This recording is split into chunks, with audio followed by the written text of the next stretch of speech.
Hello, I'm Kavita Sanghvi from Chatrabhuj Narsee Memorial School. I head the school, it's in Mumbai. And today we're going to be talking about experiential learning cycle. So David Kolb came up with the experiential learning cycle in 1984. And basically, let me just show you what is actually experiential learning cycle. It is knowledge which is created through the trial, an experience, a concrete experience. Now, experience.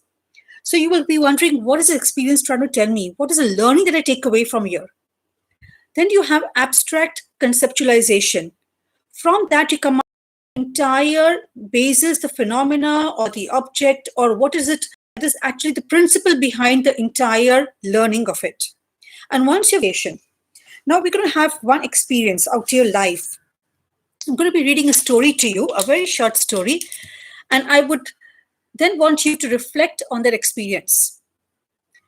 A gentleman was walking through an elephant camp and he spotted that the elephant tied to one of the legs. As the man gazed upon the elephants, he was completely confused as to why the elephants just didn't use their strengths to break the rope and escape the camp. They could easily have done so, but instead they didn't try at all. So curious and wanting to know the answer, he went and asked a trainer nearby as to why were the elephants just standing and not trying to escape. The trainer said, when they were very young, we used the same size rope to tie them up. And at that age, it was enough to hold them. As they grow up, So, after the story, I want you to reflect on the story and tell me what is the actual meaning behind the entire story. So take some 10 seconds to come back and tell me, what could you think could be this meaning of this entire story? So what I just did right now was giving you an experience. I gave you a short story. Now you're reflecting on that story. So you're wondering, what is the experience? What is the story all about? And I'm sure most of you will have a response by now. So the story was that no matter how much the world tries to hold you back, always continue with the belief that you want to achieve is possible. Believe that you can become successful and then nothing can hold you back. So once you have this entire conceptualization of the story, the meaning of the story, that nothing can hold you back, and then after that, you apply it into different situations. So any kind of time you have a problem coming up or any difficulty, you know you can break free. So this experiential-based learning cycle can be done for any kind of experiments in base, and then you have a salt and water, but don't tell them what has happened actually. Let them work it out, let them reflect on this experiment, and let them come back and say, between this, there are two dimensions. When you're going in from the concrete experience to the abstract conceptualization, there's a complete perception continuum. Perception continuum means the emotional response that you are giving to this entire thing. And when you're going from active experimentation to reflective observation, you are having a processing continuum.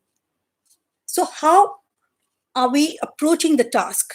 So you have the perception, which speaks about emotions, and you are having the processing, which speaks about the approach to the task. You have, say this out here, the concrete experience and the reflective observation. Between these two, you have style. And when there's a diverging learning style, the children are very imaginative. They're able to reflect, they're able to think.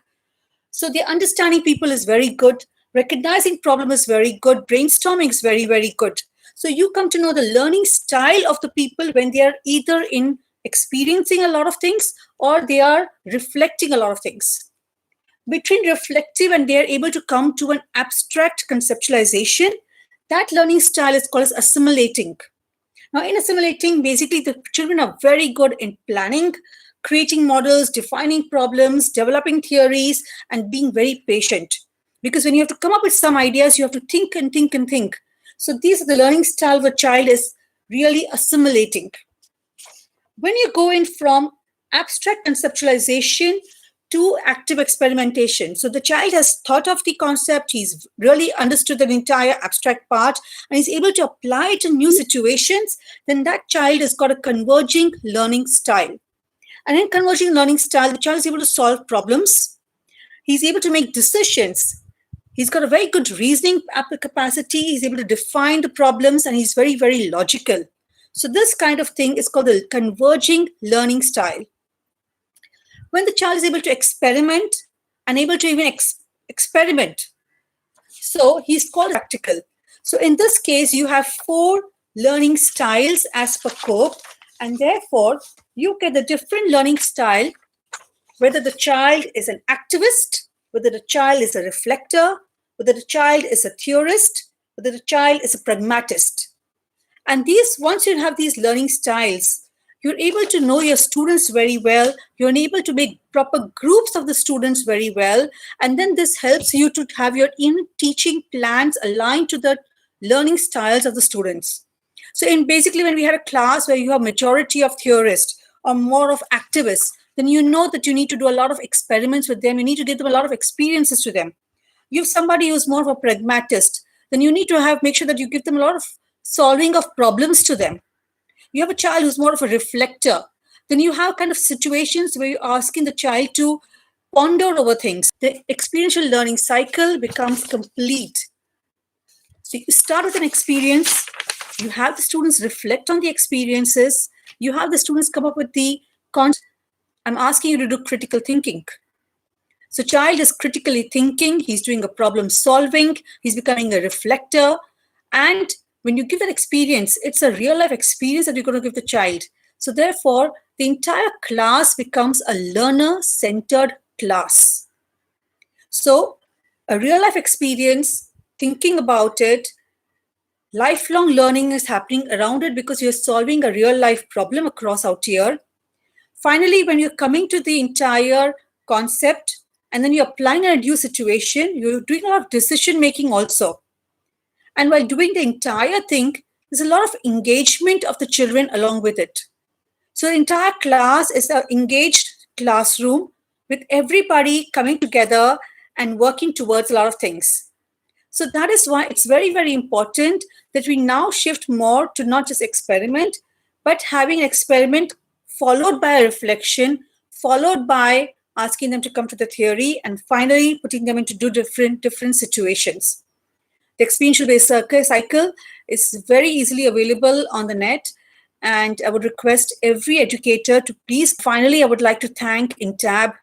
I would like to thank Rajiv and Amisha for giving me this wonderful platform to share my experiences of experiential based learning with the entire teaching community. Thanking you so much.